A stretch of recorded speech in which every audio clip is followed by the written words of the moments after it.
اسی طرح حضرت عطا رحمۃ اللہ علیہ کا بیان ہے کہ میں ایک مرتبہ حضرت اماں عائشہ صدیقہ رضی اللہ تعالی عنہا کے ہاں حاضر ہوا اور میں نے پوچھا کہ اماں جی آپ نے نبی کریم صلی اللہ علیہ وسلم سے جو بھی عجیب تر بات ملاحظہ کی ہو وہ مجھ سے بیان کیجیے۔ عائشہ صدیقہ رضی اللہ تعالی عنہا کے آنسو بہنے لگے اور فرمانے لگی آپ صلی اللہ علیہ وسلم کی تو ہر بات ہی عجیب تر تھی، لیکن ایک واقعہ میں آپ کو سناتا ہوں۔ وہ یہ کہ ایک رات میرے آپ صلی اللہ علیہ وسلم میرے بستر پر استراحت فرما رہے تھے کہ میرا ہاتھ آپ صلی اللہ علیہ وسلم کو چھوا تو فرمایا اے ابو بکر کی بیٹی مجھے جانے دے تاکہ میں اللہ تعالیٰ کا کچھ عبادت کر سکوں۔ عائشہ رضی اللہ عنہا نے فرمایا کہ مجھے تو آپ کے پاس رہنے سے سکون محسوس ہوتا ہے، لیکن آپ صلی اللہ علیہ وسلم کی خواہش کے پیش نظر میں خاموش رہی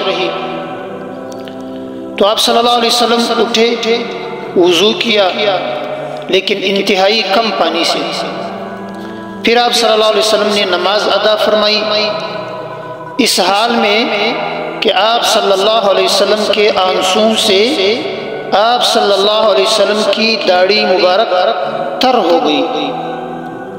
پھر رکوع اور سجدہ بھی اسی حالت میں کیا، یہاں تک کہ حضرت بلال حبشی رضی اللہ تعالیٰ عنہ نے فجر کی اذان دی۔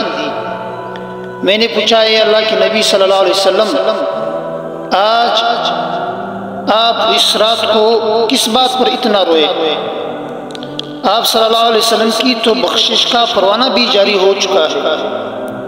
تو اس پر آپ صلی اللہ علیہ وسلم نے عائشہ رضی اللہ تعالیٰ عنہ کو جواب دیتے ہوئے فرمایا اے عائشہ تو کیا پھر میں اللہ تعالیٰ کا شکر گزار بندہ نہ بنوں؟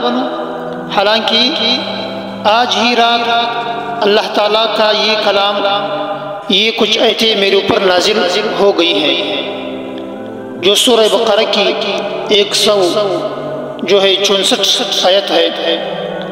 فرماتے ہیں ان فی خلق السماوات والارض، یہاں سے لے کر کے یہ سارا رکوع تو علماء کرام فرماتے ہیں کہ اس روایت سے اتنا تو پتہ چلا کہ راتوں کو اٹھ کر آہوزاری کرنا، اللہ تعالیٰ سے مانگنا، اللہ تعالیٰ کے آگے رونا، گڑ گڑا کر مانگنا، اللہ تعالیٰ کا در نہیں چھوڑنا کسی بھی حالت میں، چاہے کسی کے بخشش کا پروانہ بھی جاری ہو چکا ہو لیکن پھر بھی اللہ تعالیٰ کا در نہیں چھوڑنا، اسی سے مانگنا، بار بار مانگنا، خشوع خضوع اخلاص سے مانگنا، یہ چیز اللہ تعالیٰ کو بہت زیادہ محبوب ہے۔ اسی طرح ایک پتھر کے بارے میں علماء نے ایک واقعہ نقل فرمایا ہے۔ فرماتے ہیں کہ زمانے کا ایک پیغمبر تھا، وہ ایک چھوٹے سے کنکر کے قریب سے گزرے، ایک چھوٹے سے پتھر سے گزرے، اس پتھر میں سے پانی بہہ رہا تھا۔ اس نبی نے کہا کہ حیرت ہے، پتھر سے، چھوٹے پتھر سے اتنا زیادہ پانی؟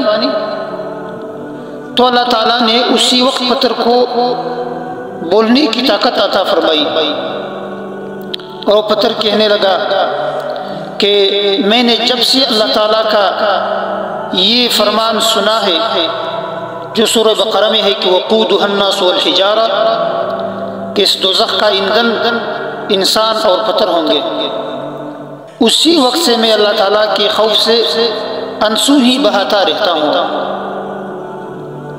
تو اس زمانے کے پیغمبر نے فوراً اس پتھر کی دوزخ سے نجات کے لیے اللہ تعالیٰ سے دعا کی۔ اللہ تعالیٰ نے پیغمبر کی دعا کو قبول فرما لیا۔ جب پتھر کو خوشخبری سنا دی گئی تو پیغمبر چلنے لگے، لیکن کچھ عرصہ بعد انہی پیغمبر کا وہاں سے پھر گزر ہوا تو اس کنکر کو اس چھوٹے سے پتھر کو پھر روتے ہوئے پایا۔ اب پوچھا کہ پتھر پہلے تو رو رہا تھا اور دوزخ کی آگ کے خوف سے آپ اور اللہ تعالیٰ کے خوف سے آپ رو رہے تھے، تو اب کیا ماجرا ہے؟ اب تو تجھے نجات بھی مل گئی، اب کیوں رو رہے ہو؟ پتھر کہنے لگا کہ پہلے تو خشیت الہی سے روتا تھا، تو اب جب کہ خوشخبری مل چکی کہ مجھے دوزخ کا ایندھن نہیں بنایا جائے گا تو شکر سے کیوں نہ روں؟ تو میرے بھائیو، انسانی دل بھی اسی طرح ہے، فقط انہی دو وقتوں میں وہ نرم پڑتا ہے۔ وہ دو وقت کون سے ہے؟